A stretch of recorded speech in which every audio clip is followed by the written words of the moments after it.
Hey everybody, welcome to ARE Live. I'm Mark Tier, the founder of Black Spectacles, and today I'm with Mike Newman, and we're going to be reviewing our mock exam for the ARE 5.0 Programming and Analysis exam. If you're thinking about ARE 5.0, this is the third exam, and it really kind of, it sort of begins this process, or begins the exams that kind of take you through the normal design process, and so this exam is sort of focused on conceptual and schematic design. So that's what we're going to talk about today. Before we get started, if you'd like to attend our next ARE Live broadcast, where we'll discuss the ARE 5.0 Construction and Evaluation mock exam, visit blackspectacles.com/podcast to register. And during the broadcast, you'll have a chance to ask questions to the group and of Mike as well. As you guys probably know, here at Black Spectacles, we have built, our comprehensive ARE 4.0 and 5.0 exam curricula that you guys can utilize.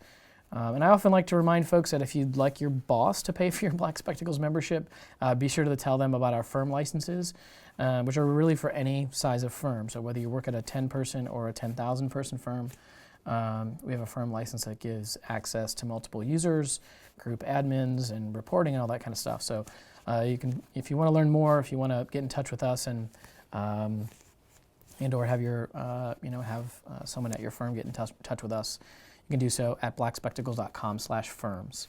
And as we normally do, if that's not something that is going to work out for you, we have a special discount on Black Spectacles individual memberships, which we'll share at the end. And then lastly, since we have this mock exam, at the end of today's episode, we'll choose someone from all the folks who submitted their answers, and they'll win a free 1-month ARE Prep Black Spectacles subscription, and we'll be tracking your answers. And whomever gets all the answers right, assuming that Mike doesn't throw any trick questions in there, which I do occasionally, sorry. Then you'll get a free Black Spectacles t-shirt, so stay tuned for that as well. My guest today, if you don't know Mike, he is an adjunct professor at the School of the Art Institute of Chicago. He's also the founder of Shed Studio, and he is our instructor for Black Spectacles online ARE exam prep curriculum. And if you haven't already checked out our ARE exam prep curriculum, head over to blackspectacles.com to watch any of the free tutorials from all the courses. And then today we'll be taking questions using the GoToWebinar question box, as well as on Twitter using the ARE Live podcast hashtag. I'm going to go ahead and hand it over to you, Mike. So, as Mark said, the Programming and Analysis exam under the 5.0 setup is one that's really about conceptual and schematic point in the project. So you can imagine everything from surveys to soils to context of the neighborhood to kind of preliminary contracts to programming. All of those kinds of things are all sort of open for discussion. And one of the things you may realize very quickly there is that that means this is one of those exams that potentially has what are essentially structural questions. It would probably be about soils and footings and things like that. Could also have systems questions in the sense that you might be thinking about orientation of the building. You might be thinking about kind of general ideas of how you would approach a project in terms of what kind of major systems choices you would have, major sort of initial concepts for structural systems. But all of these things also will clearly have issues of contracts and design and programming and all of that. So what we're saying here is that this new format, the 5.0 format, is really set up to mix all these different question types together. So we'll start with that kind of concept and just sort of dive right in. Okay, so let's just run through a few of these little questions and see what we say. So number one, the architect is ordering the survey. The surveyor asks the architect what type of survey is needed. Which of the following is true? A, always order an ALTA survey. B, always order a boundary survey with possible additions of utility locations, topography, trees located, easements, etc. C, the only way to understand the lay of the land is to make sure the surveyor performs a topographic survey to produce a contour plan. D, the architect should not order the survey. All right, so we're looking through those. There's a couple of kind of key words here. And this is one of those examples where there's actually a number of kind of correct answers, and then there's the actual answer. So if we take a look at A, always order an ALTA survey. The ALTA survey, ALTA stands for, I always forget, it's the American something Title Association, Land Title Association. I'm going to go with the American Land Title Association. And it's essentially a group of kind of real estate type people who have a series of standards that they've put out. And the ALTA surveys are actually a very useful terminology to know when you're getting, for any kind of like a government funded project or any larger project, you would probably just tell the surveyor you want an ALTA survey because that's one of those sort of known types. It's got a whole list of different things. But that's not the answer here. So how about B? B, always order a boundary survey with then possible additions of utility locations, topography, trees located, easements located. That's actually undoubtedly true. It's essentially you're saying the ALTA survey, but you're saying no matter what, we need at least a boundary survey. If you're going to talk about a survey, the whole point of having a survey is you've got the boundaries located.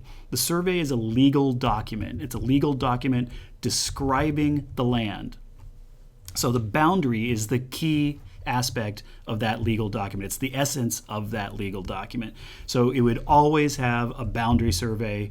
But then while you have the surveyor there, it sure would be useful to know the utility locations. It would be useful to know what the topography is. It would be useful to have major elements, something like trees larger than 12-inch caliper or 6-inch caliper or something like that located. Easements would certainly be part of the sort of survey discussion in that.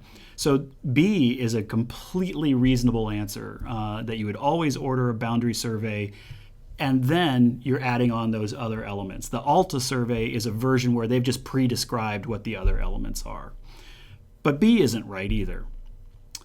So C, the only way to understand the lay of the land is to make sure the surveyor performs a topographic survey to produce a contour plan. Well, that's certainly true, but it's not really the essence of the question. So the answer is going to be D. And the reason that the answer is D is the architect should not order the survey is that there's a whole series of things that the architect does at the beginning phases of a project. So remember what we said was this exam is about the sort of early programming, schematic, conceptualization stages of the project.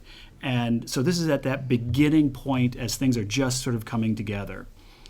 The survey is an important part of that. It's important to have this sort of baseline understanding of the legal description of the land that you're going to be working on and all those kind of little elements about that could have important meaning in terms of the design, in terms of kind of where it's going to go. But it's not something that the architect is supposed to be ordering. You can order it, and there are situations where that does come up, but technically through the standard AIA contracts, the architect is never the one who's supposed to order these. Now, why is that? The reason for that is that if you imagine there's a series of things that you're supposed to do at the beginning of a project as an architect, and there's a series of things that the owner is supposed to do at the beginning of a project. And as you get to the point where the contractor is brought on board, there's a series of things that the contractor is supposed to do. And they each have sort of important realizations about kind of who's responsible for what and sort of keeping everybody on track so you know who's supposed to do what. But it's also about liability. Essentially, the owner is saying, I own this land. Here is a survey of the legal description of the land. Now you, architect, do a design intent for what we can do on that land, and then you, general contractor, will produce that design intent and make it manifest. We'll make the thing from the architect's design intent. But that the owner is sort of laying claim to the land, and they're giving you the site. And so part of that is by giving you the survey. Part of that is by giving you the geotechnical information, by any environmental surveys that need to be done, a phase 1 or phase 2, something like that. So they are supposed to produce those things and then give them to you at the beginning of the project. So your role is to then take their information about the site and turn it into a design. So this seems a little sort of ridiculous to parse it so closely, but realize that the surveyor's work is actually hugely important. If you imagine if a survey is off by 8 inches, to just make a simple typo or some other kind of easy mistake to make, and your building, the foundation gets put 8 inches too close to a property line, and a code official comes by and says, hey, this isn't 2 feet off the property line, this is 1'4" off the property line. You got to move that foundation. Well, if you've ordered the survey, guess who's paying for it, right? That's a big, big deal. And if the surveyor was hired by the owner, as it should be, then it's the owner's issue, because they're the ones who are taking liability about the nature of the property itself. You're taking liability for all the decisions you're going to make about how we do a design for that property. That's plenty of liability. You don't need to take on anybody else's liability. Like I said, there are some situations where that gets a little mixed up, where there's developers involved, where sometimes the architect is tied in contractually with the developer, and there's some sort of complicated ways that that's not always the case. But unless it says something very specific about what kind of delivery system it is, you would never have the architect ordering the survey. All right, we're down we're down to 29. How about that? I know that's one of those ones that it seems so obvious. You know, the part of the reason that I always make a big deal out of this is a friend of my partner's told me a story once about how he had a client, and the client said, I don't know any surveyors, just, order a survey for me. He's like, I'm not supposed to order the survey. You're supposed to order the survey. He said, I don't know any surveys. Get me a survey. So he said, okay, here's 2 phone numbers for 2 different surveyors.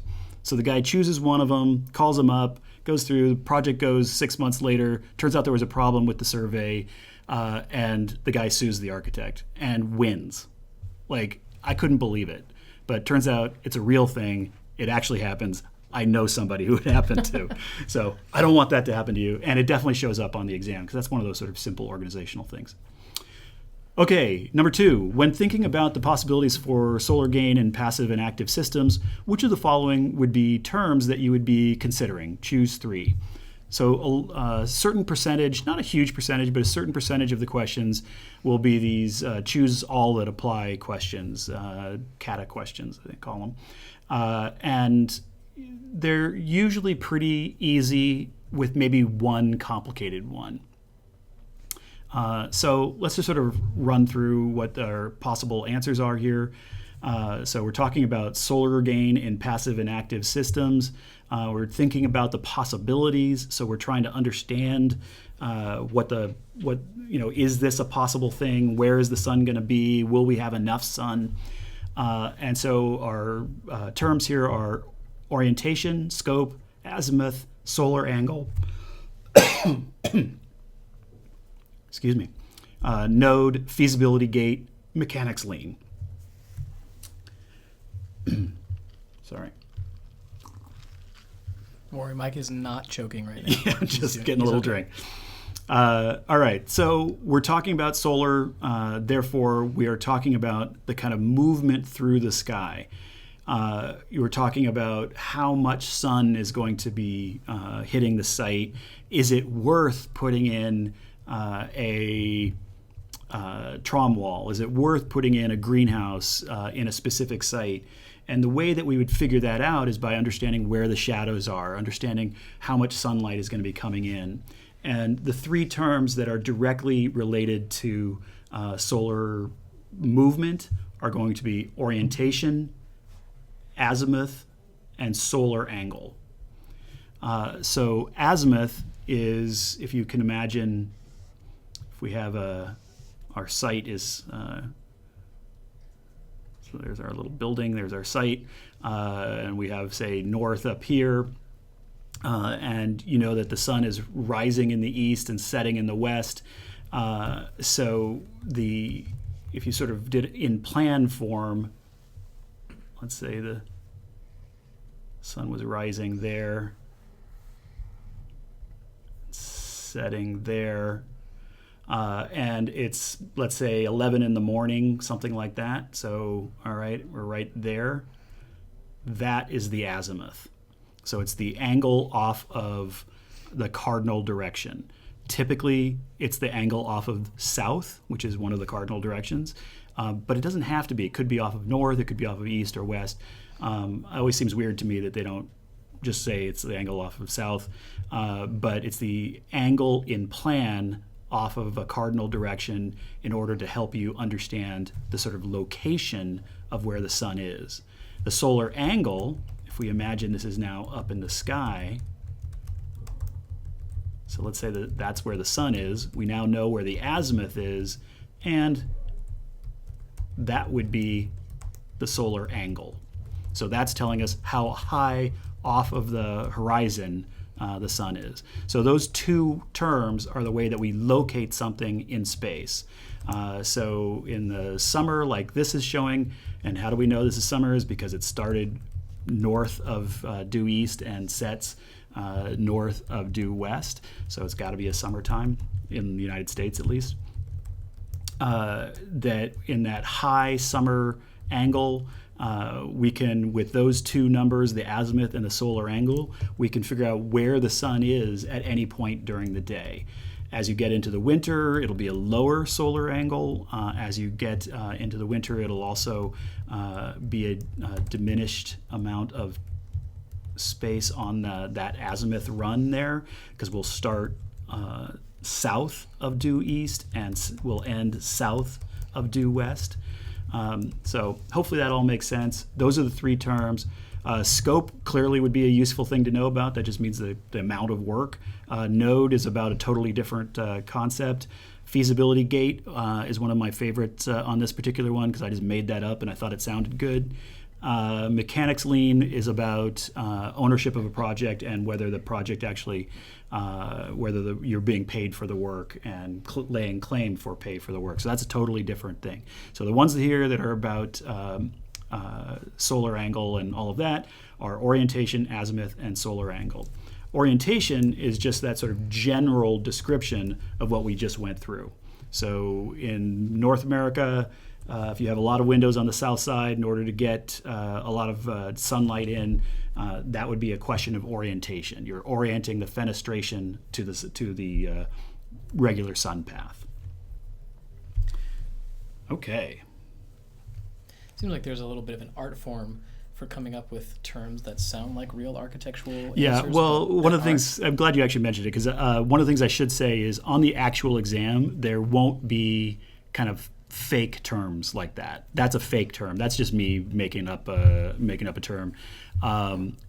But they will use terms that sound like real answerable answers. Reasonable answers. Yeah, and in fact will be a reasonable answer to a slightly different question, right? So everything you see will be something that's actually pretty reasonable choice, and you have to sort of decide. Which is why it's so important to read and reread that question to make sure you got all the different parts of it. Yeah, and part of that is one of the things if you've heard us talk about this stuff before, you've definitely heard me already say this, is you're always looking to see what are they actually asking you. Not necessarily what is the right answer, but what is the answer that they want us to give. And it's really important. It makes you read the questions differently and you parse the questions differently. And it's a very useful way of looking at the information. But a lot of people actually get psyched out by that because they know what they think they're asking for. Yeah. But they're a little afraid, like, oh, that's too easy. Yeah, often they're actually quite simple questions. And remember that something that's easy for you, that's a really good point. I'm glad you brought that up. That's something that's easy for you and you've been working on a certain type of project and you get this question, it's like, God, everybody must know this. Well, there's a whole lot of other people who are working on totally different kinds of projects and maybe never came up with that. It may not be an easy question for them. So first of all, there's always going to be some easier questions and some harder questions, but also everybody has a particular sort of knowledge base that they bring to the table. And what seems easy to you may not seem easy to other folks. Equally, what seems easy to other folks may not seem easy to you, but there you go.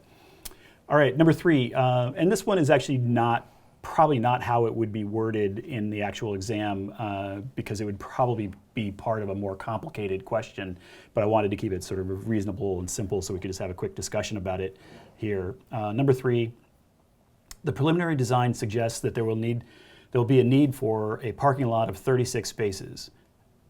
Essentially, how many square feet will the parking lot take up? So you have to have a pretty sort of nimble sense of, well, how big is a parking lot? And the easy answer, the sort of easy way to think about this, is that parking lots are generally, you'll hear people refer to this as, some will say as low as, say, 300 square feet per parking lot, per parking space, up to about 400 square feet per parking space. The number that I always use is 350. Not everybody you'll see some guidebooks will say a little lower, a little higher. The reason there's such a range there is it kind of depends on what you mean by the parking lot. Are you including the drives that go up to it? Are you including landscape areas that are required by most of the codes these days to provide a little buffer so it's not a sea of parking, but there's like a tree every once in a while? Are you including extra spaces for handicapped spaces, things like that? So if you're bare bones, just the tightest possible thing, well, that's probably going to be about the 300 square foot per. If you've got a kind of complicated site, you've got to get to the parking lot, and you've got some landscaping requirements, and you've got a sort of unusual moment where it turns well, then it's going to be closer to the 400. I think the 350 gets you right about there. Most guidebooks will tell you 350, but like I said, it's a bit of a range. So you multiply 350 times 36, you're going to get 12,600 square feet. The other way you could figure this out is, well, how big is a parking lot, right? So what do we know about parking lots? Well, we've got 36 spaces. So a typical parking lot would give us 18 on each side. Let's assume that's 18. It's not, but let's say it's 18. So we've got 18 and 18. That means this is going to be 18 times 9 feet. It's possible that it might be 8'6", depending on the zoning analysis. It might be, there's a couple of other possibilities, but 9 foot is sort of a typical and straightforward number to use. So you could multiply that out, and then the other number you would be interested in would be the other direction here, which would be 19 feet for the length of the car parking space, and 24 feet for the drive aisle, which means that entire thing becomes 62 feet. So I usually say this is somewhere between 60 and 64 feet. So very quickly you can figure out how big this is, even if you don't remember these numbers. It's actually really important for you to be able to translate something like 36 parking spaces or 152 parking spaces or whatever it is into actual square footages, because you need to be able to dance back and forth so that you can look at a site plan and say, yes, this parking lot will fit here, or you can make quick decisions without having to design something right off the bat. Like, I drew this all out, but you should have been able to get to 62 feet right off the bat, because that's a standard, and just know that it's 18 times 9. You didn't even have to draw it. You could just list it. And then you leave yourself enough space for the drive aisles and all the other things that you have to do. So that would come out, the way that we just did it would come out relatively close to the 300, and then you add a bit more, and that's the extra 50 for all those drive aisles and things like that. So being able to flip back and forth quickly and easily is a very useful thing for this exam. Okay, down to 16. Number 4, in a cold climate, which of the following plan shapes make the most sense for a house design, presuming that all have the same square footage? So one possibility is a long, thin house that's looks like a specific angle.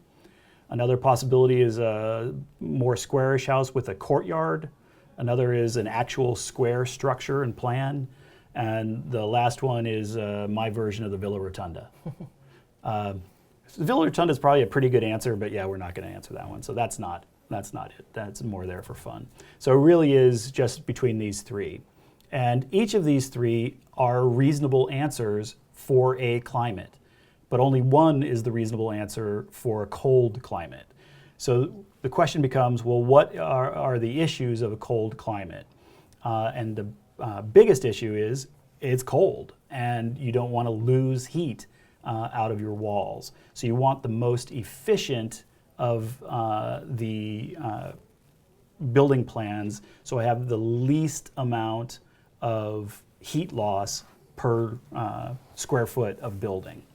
The one here is for temperate, so that is a very close and reasonable answer. It's actually not a bad one for a cold climate. The angle gets you all the benefits of allowing to get as much of the late summer sun and to really get some benefits out of that, but it's still mostly oriented to the south. You're reducing the east and the west so that in the hot summer months, that temperate climate, you're not getting a lot of that late solar gain at the end of the day and that early one. So this is, A is perfect for a temperate climate like, say, for example, Chicago or these ones that get both hot and cold. The courtyard is perfect for a hot, arid climate. It's also pretty good for a hot, humid climate. The reason that the humid climate works really well is I can have windows here and windows there, and I can get air to just sort of find its way and blow right through. And it's a good way to create a passive way of creating sort of not air conditioning, but that the air is constantly moving. You're reducing the moisture level, you're allowing the air to blow right through. Similar things with the hot arid. I get some shade, outdoor space that's shaded. Allows for a couple of other options. But that's not a great one for a cold climate, even though there's something kind of nice about having a protected space in a cold climate. So there may be reasons to do it, but what I've essentially done is I've just increased my exterior wall space by 20% or something, and so I am therefore losing 20% more heat out through that exterior wall. So the answer is C. It's going to be the most straightforward and efficient. A better answer would actually be a circle, because it would be even more efficient in terms of wall area to floor plan. All right. Let's look at number 5. Zoning issues that should be considered for a new project in a central city location include, it's another one of these choose all that apply. We have easements, FAR, overlay zones, asset map, setbacks, meets and bounds. These are all related to surveys and zoning, so they are all potentially possible things that you might imagine choosing. So this is one of those examples that we were just talking about, how they will choose words that are certainly part of the discussion, and so that makes it a little tricky. But only 3 are actually zoning issues. So again, this is that parsing of the thing, is like there it says zoning. So that's a very specific, that's part of the zoning code discussion. It's different from the sort of full contextual site discussion. So the 3 answers are going to be FAR, floor area ratio. So that's a way that not every zoning code in the country uses FAR, but most do, and they use it on the exam. And it's the concept that you have a certain amount of square footage on the site, and one of the ways to control the mass of the building is to say, all right, if we say you have a 10,000 square foot site and you have an FAR of 1, that means you can build a 10,000 square foot building. Now, it doesn't mean that you necessarily have to build a 10,000 square foot building that goes lot line to lot line. In fact, it probably doesn't mean that. For other reasons, like setbacks and things like that, you probably can't do that. But I could do two 5,000 square foot floors and place it on the site. So it's a way of sort of controlling the overall mass of a building through the zoning code. And there's a couple other systems that are like FAR, but FAR is the sort of more famous one. The other obvious one is setbacks. I just mentioned them. So that's side yard setbacks, front yard setbacks, rear yard setbacks. This is definitely if you think of an image of a place in the city or in the suburbs or any sort of normal sort of place that's not a super unusual example, like if you think of a place that's say retail stores that are on a city street, well, what's the front yard setback? Well, it's probably 0. The setback is right at the sidewalk. And why? Because the zoning code creates the desire to have people excited and buying on the street. They want to create that kind of quality. And then you think of a suburban house. Is that right up on the sidewalk? No, it's set back. And it's literally set back because the zoning code asks them to set it back. So when we think of the look of a neighborhood, by far the biggest impact is going to be the FAR and the setbacks. Those are the things that make our cities and our suburbs look the way they do.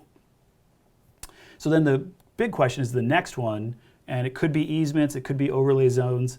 Asset map is actually just a thing that you do. It's not really part of the zoning, so that's not a potential answer. I mean, it's a good thing to do, is to map all the assets of the neighborhood, but it's not really part of the zoning requirements.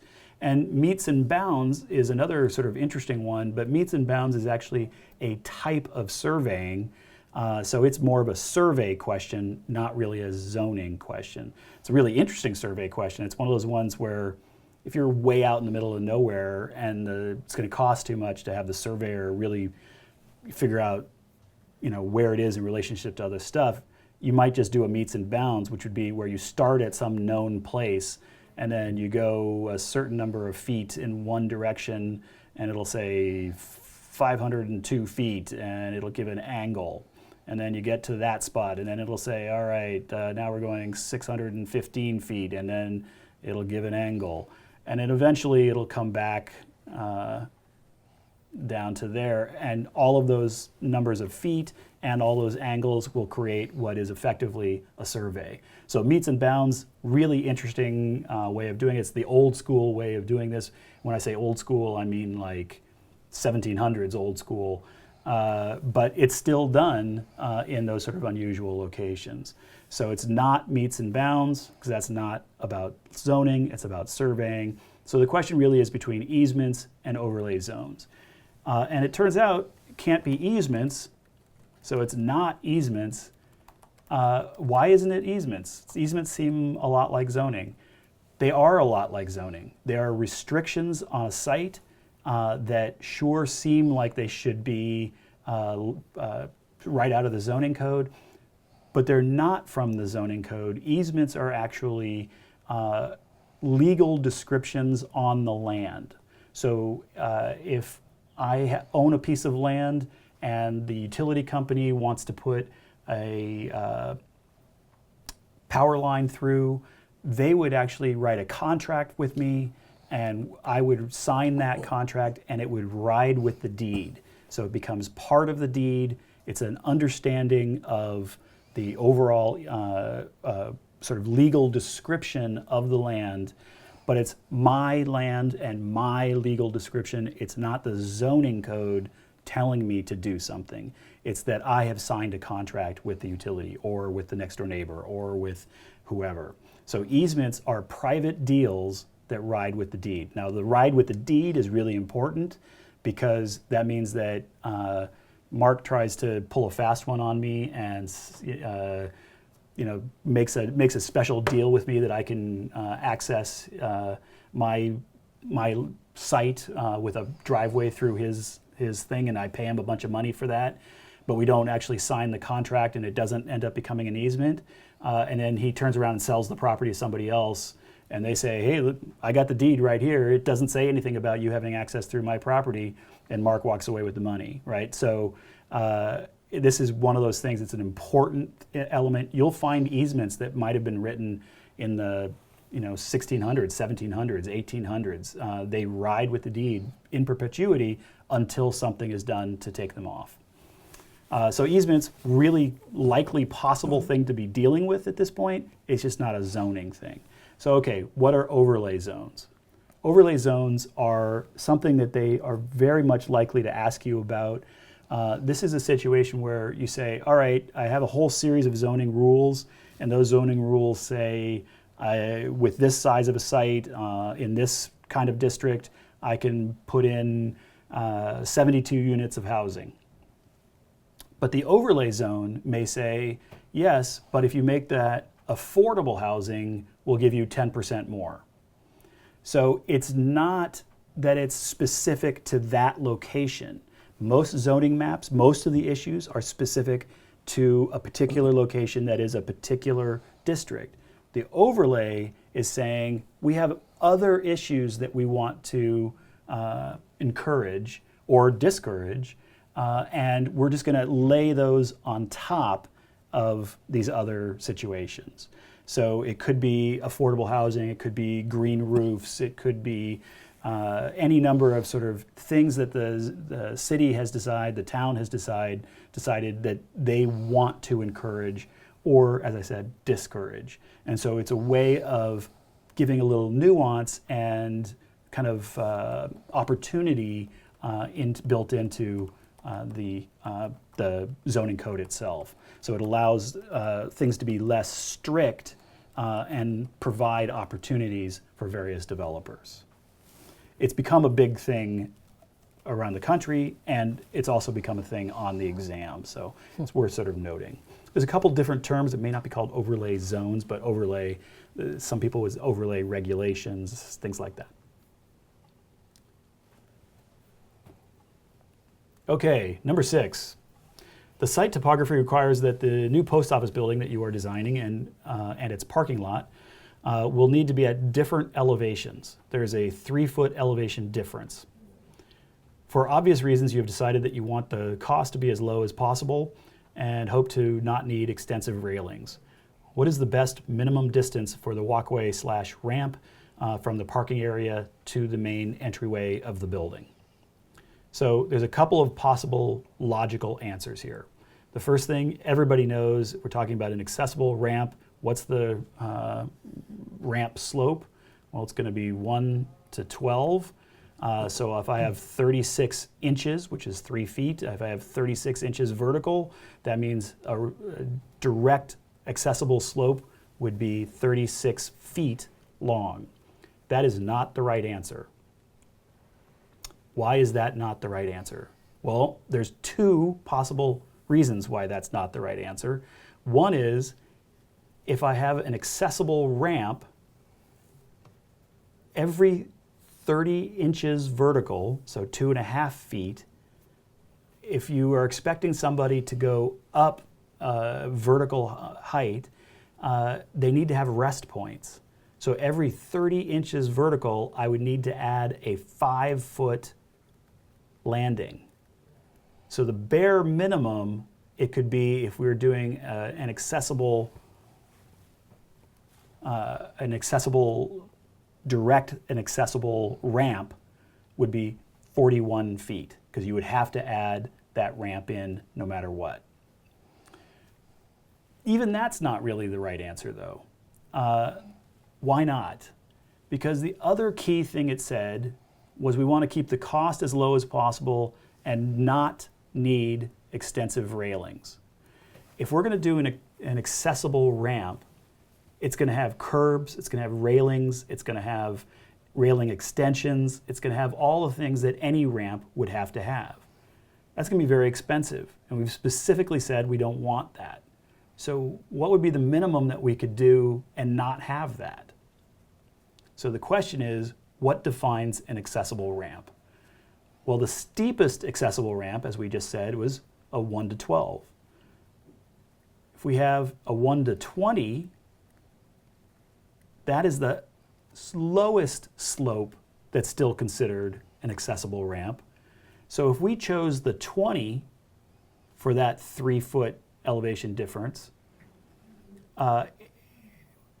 instead of having 36 times 1 times 12, which is what the issue with it, then when you convert it back to feet ends up being 36 feet. Now we're saying instead of it being 12 inches for every 1 inch vertical, we're saying it's 20 inches for 1 inch vertical. So if you do that answer, sorry, I don't have it in front of me. Hang on just a second.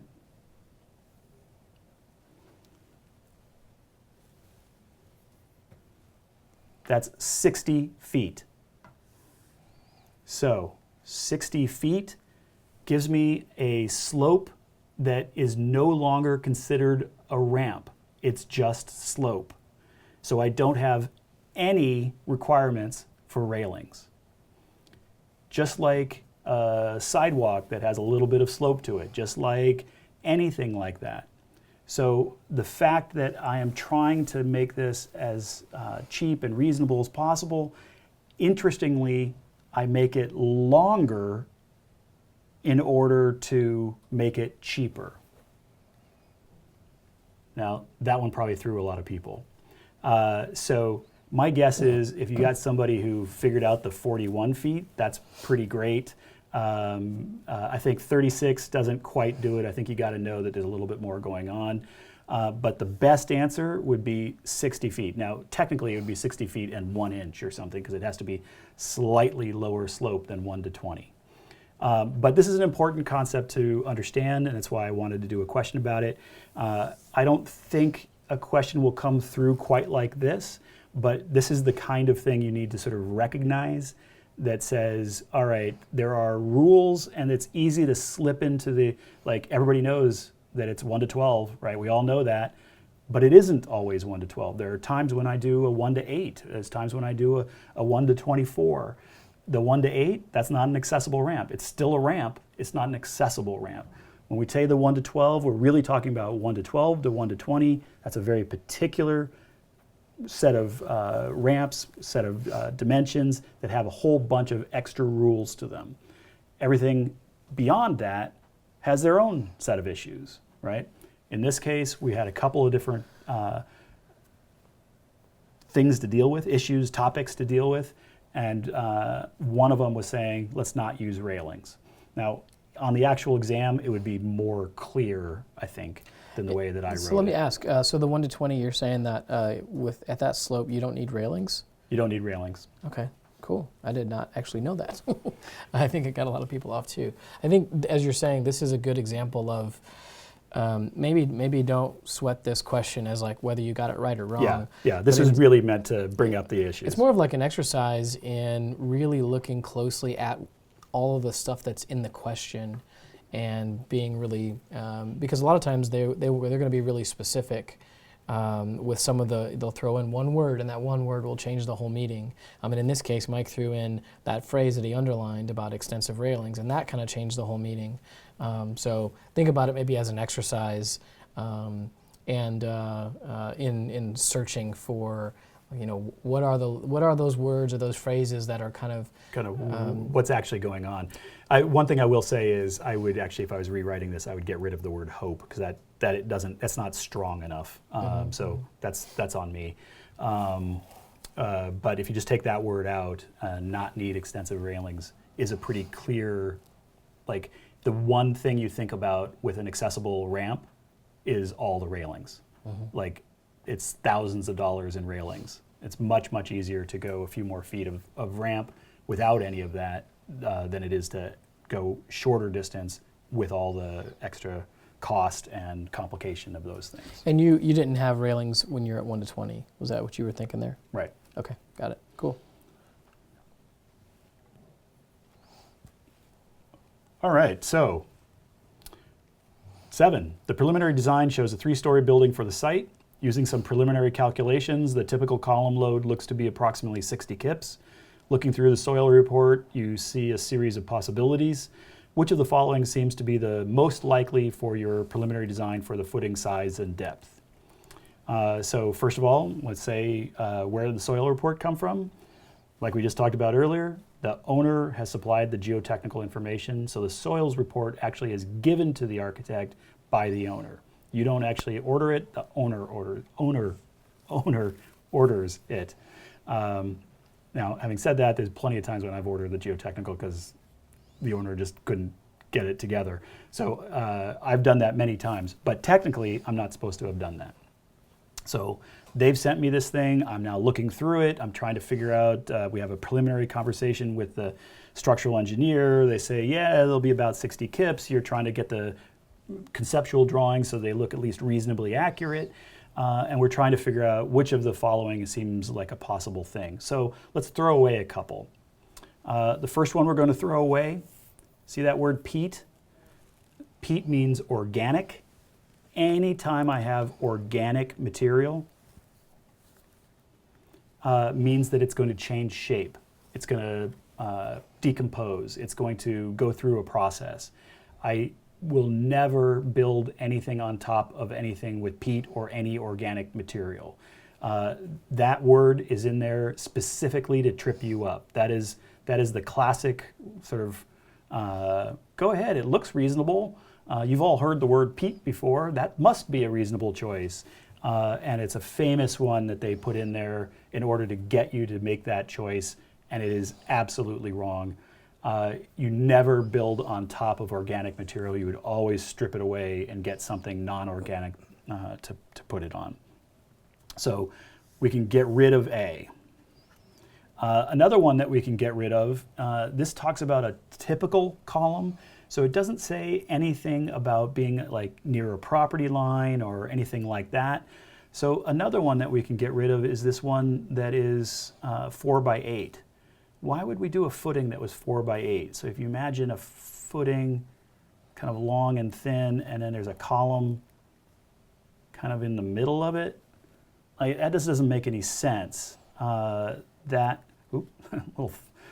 wasn't, try to get that accurate, there we go. That just doesn't make any sense. It's not how you would do a footing for a typical column. It's always going to be square because you want the load to be evenly distributed. Now, can you always do square? No. If you're right up against a property line, or sometimes there's sort of unusual structural situations where I have two columns near each other, or there's a soil difference in one location than there is in another location. So there's times when this isn't true, but none of that is referenced in the question. It just says a typical column. So right off the bat, you would assume that it would be square. So we have two squares. A and D are not the answer. One possibility is bedrock at 10,000 PSF, pounds per square foot capacity for the footing, and that would be at 60 feet below grade. Or we could do a 4x4 at 60 inches, 5 feet below grade, where it's setting on a sandy gravel with 4,000 PSF. Well, there's kind of really no question that 4x4, that's 16 times 4,000 is going to get us over the 60 kips. And so B is a great answer. If I can do the same thing 5 feet below grade as I can do 60 feet below grade, I'm always going to choose the 5 feet, unless there's some other piece of information like there's a basement or something that's deeper than that. But a caisson, which is what C is really describing, is a significant expense. And so it's a big, expensive, and it's just, there's no advantage for it. And the numbers don't actually even work. If you multiply the 10,000 times the 4 square feet, it only gets you 40,000 PSF, which is not equivalent to, that would only help us in a 40 kip situation. So it doesn't even work anyway. But not only does it not work, it just would be a very expensive and kind of ridiculous thing. Remind us again, how do we know that gets us that's sufficient for the 60 kips? So if you have an area and you have, so the 4x4 is 16 square feet, right? That's the old school symbol for square feet, a square with a line through it. Probably most of you don't know that. 16 with a marshmallow and a stick. That's right, with a skewered marshmallow. So 16 square feet, and then we have 4,000 PSF. So pounds per square foot, PSF. That means every single square foot has the capacity to hold 4,000 pounds. So we have 16 of them, so we just multiply 16 times 4,000, and what do you get? 64,000. What do you know? So we multiply that times 4,000, and that equals 64,000, which is greater than 60 kips. Remember, 60 kips, so that's 60, the K stands for essentially 1,000, and 64 is greater than 60, and therefore we have more capacity than the load coming down. Now, remember, this is a preliminary. It talks about being preliminary. So there's some other issues. You might have sliding issues. You might have, there's all sorts of other things that might come up as it goes along. This is also presuming that the 4,000 PSF already has a factor of safety built in, and the 60 KIP already has a factor of safety built in. But it's possible you might get a question that would be exactly like this, and then it would say plus a factor of safety of 20% or something, and you'd have to add that in, so it would make this a little bit more complicated. But essentially, when you're talking about a footing, there's each different soil type has a certain kind of capacity, and some are going to be not such a great capacity, and some are going to be incredibly good capacity. So the bedrock at 10,000, sometimes up to even 14,000 PSF, man, you can put a lot of load per square foot on directly onto the bedrock. But most places in the country, that means you're going down 40, 50, 60, 100. A lot of the cities where you see these things used all the time for the bigger buildings, they're going down 120, 140 feet to get to that bedrock. That's a big, big expense. You got to really want to build that big building in order to make that logical and make sense. But what they're doing when they're going down is they're looking for more PSF, because the other soil that's up higher than that just doesn't give them enough oomph to be able to have enough bearing capacity to be able to do that. So this is a very simplistic look. It's the kind of thing you would be doing at the early stages. All right, we're down to 2 candidates here. Rock on. Wow, I'm impressed. All right. 8. You're working with a client on a design for a series of townhomes on a large former factory site. The preliminary design will not fit into a regular reading of the zoning code. You should consider suggesting to the client that they should A, change the project to an industrial building, B, review the building code, C, contact the mayor, D, propose a PUD. So first of all, I love the idea of telling the owner they should consider dumping their townhome concept to an industrial building. While that would make sense from the reading of the zoning code, essentially does not make sense for a client. So that's, nobody's going to approach you for townhomes, and then you're going to say, why don't we make it an industrial building? And then they'll say, yeah, good idea, and then walk away. Like, that's just not how it's going to go. So that's just not the reasonable answer. How about review the building code? Well, I absolutely suggest you review the building code, but that is also not a reasonable answer. It doesn't really answer any of the questions that need to be answered that are posed by this question. So then you have contact the mayor. And that's actually not bad. It wouldn't necessarily be the mayor. It might be the zoning official or somebody like that. But essentially what that person would tell you is D, propose a PUD. A PUD is a planned unit development. Some places call them PDs, planned developments, but I believe that the exam uses PUD for its terminology. So a planned unit development is a very sort of interesting idea. It's essentially, I have a client, they want to do a project, and the project they want to do makes a lot of sense. It makes sense for the client, but it also possibly makes sense for the community. Maybe it's a good idea for the city. Maybe there's just no industry that's going to be moving back onto that piece of land, and so it doesn't really make sense to build an industrial building that there's no industry is going to move into. So what you might do in that situation is essentially propose your own zoning code for that site. So the whole process is a little complicated, but essentially you would go into the zoning department.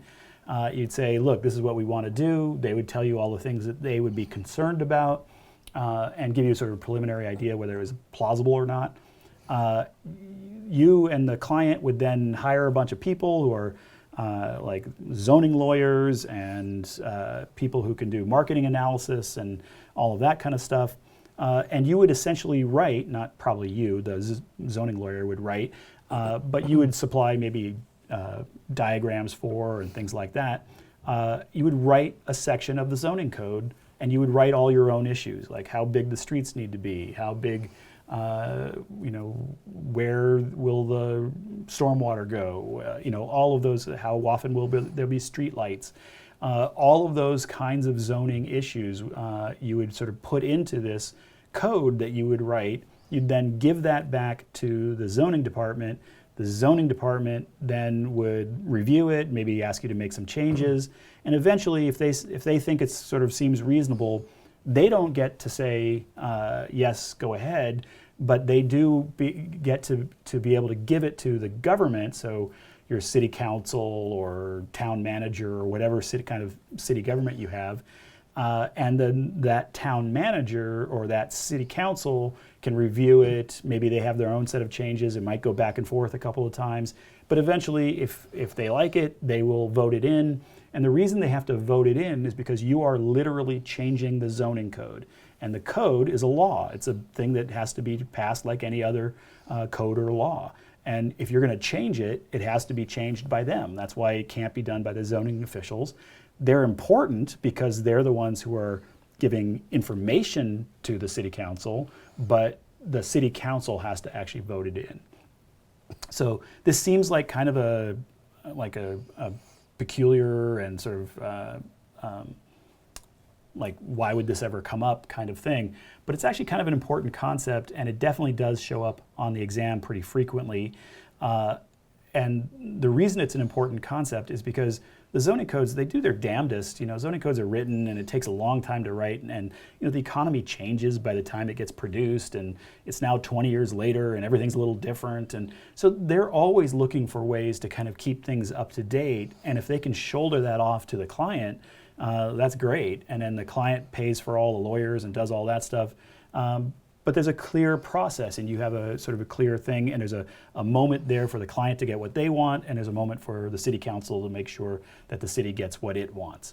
And so it's a very useful setup. You start looking through zoning maps, you'll see a version of PUD or PD all over the place. And it happens all the time in most of the, especially major cities, but even small towns. Okay, how about number 9? During the creation of the program for a project, the cost estimate is typically done as a assembly type cost estimate, square footage estimate or comparables, line item type cost estimate, contingency estimate. Well, the word contingency is an interesting one when it comes to estimates. I am a big fan of contingencies. Contingency is when you say, all right, this is going to be about $1 million construction cost, but we should say it's going to be $1,100,000 because we just know there's going to be a bunch of stuff that we haven't thought of yet. You're putting in the contingency. So that's great, but that contingency is a line item. It's not a full cost estimate. So that would be part of a cost estimate, but it's not the correct answer here. So it's not D.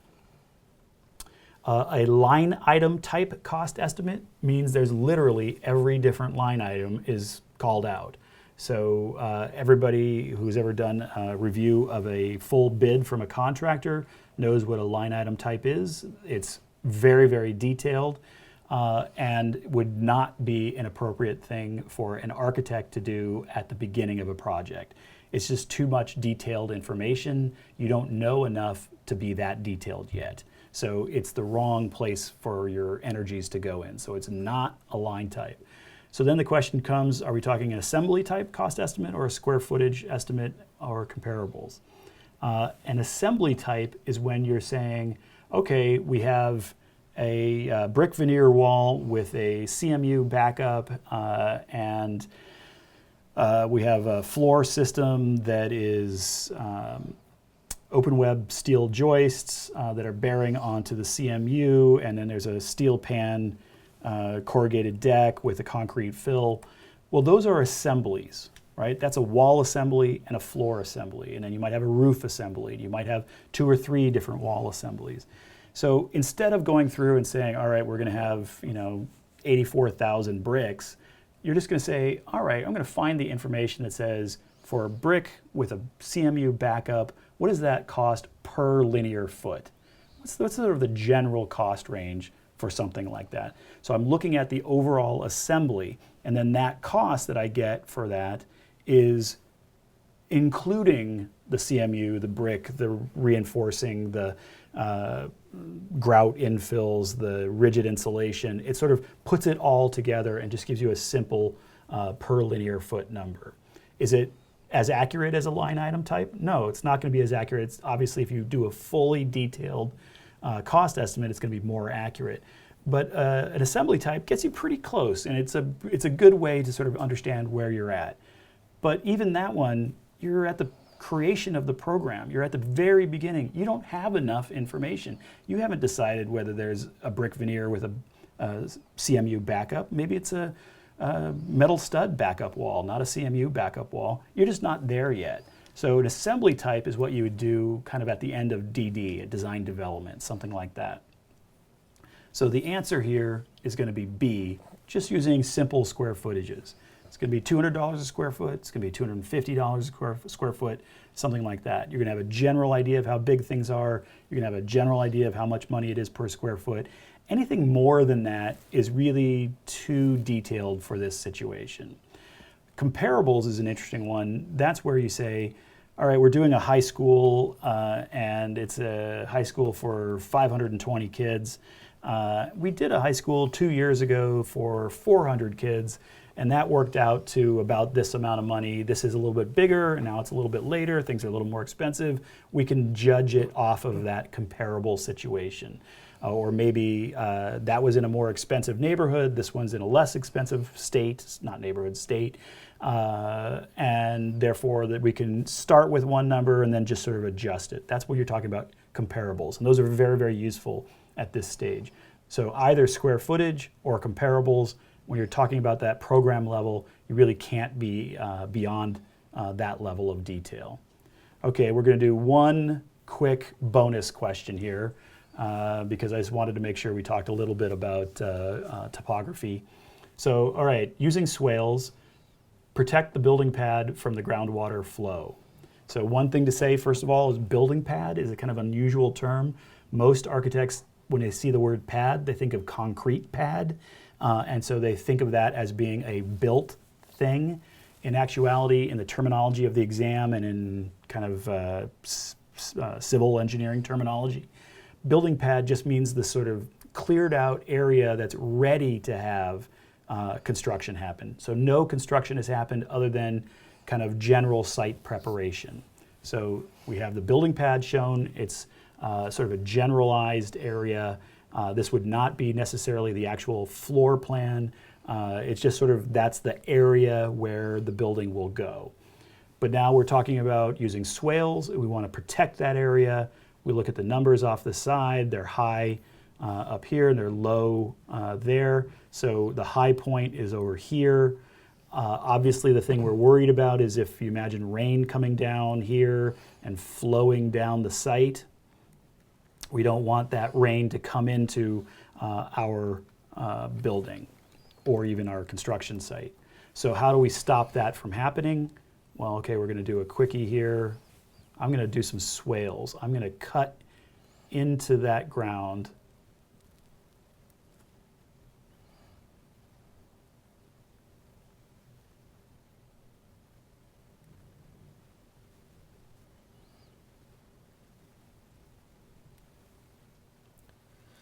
I think we need some swale drawing music, please. Yes, you could add a little.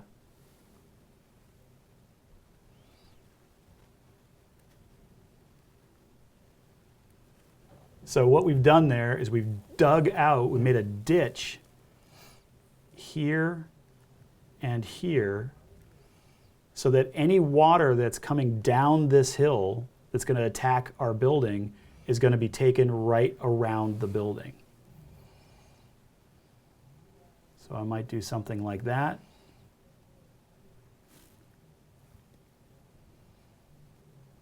These extra ones probably aren't necessary. So you're digging into the ground in order to control the flow of the water. So that was a little bonus one for you there. Remember, it's really easy. There's a swale and a berm. A swale is a ditch, a berm is a mound. It's very easy to get them confused because they flip around in your head. Just think about what it looks like when you're doing something like that. So if you imagine a little bit of soil, right? So there's a sloped piece of land. There's the contour lines right on top of it. Imagine we dug a hole here. Well, that contour line would now look sort of like that, right? So you can see that the contour line, for lack of a better term, points uphill. See how these pointed uphill? So there you go. Everybody can do it. Awesome.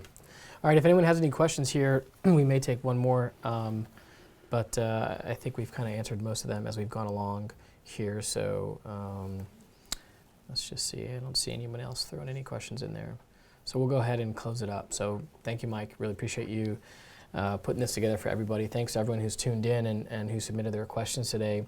Again, if you'd like to attend our next ARE live broadcast, where we'll discuss our mock exam for the ARE 5.0, construction and an evaluation, and that's basically the last exam. It's the 6th exam in the series.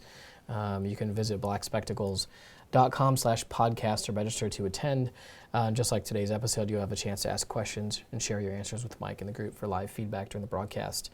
To learn more about our ARE exam prep curriculum, go to blackspectacles.com.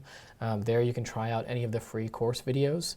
And as I mentioned, if you want your boss to pay for your membership, be sure to visit blackspectacles.com/firms to learn more about our firm memberships for firms of any size. For those of you who are ready to start preparing for the ARE right away, and if you're already an AIE member, you can use coupon code 6617PAYT to get a 15% discount for the entire duration of your ARE exam prep membership. And then finally, tomorrow we'll send you an email follow-up about today's broadcast, so please let us know what you think and share any suggestions that you may have. We'll read every word that you write and use them to tune our next episodes. So thanks for watching.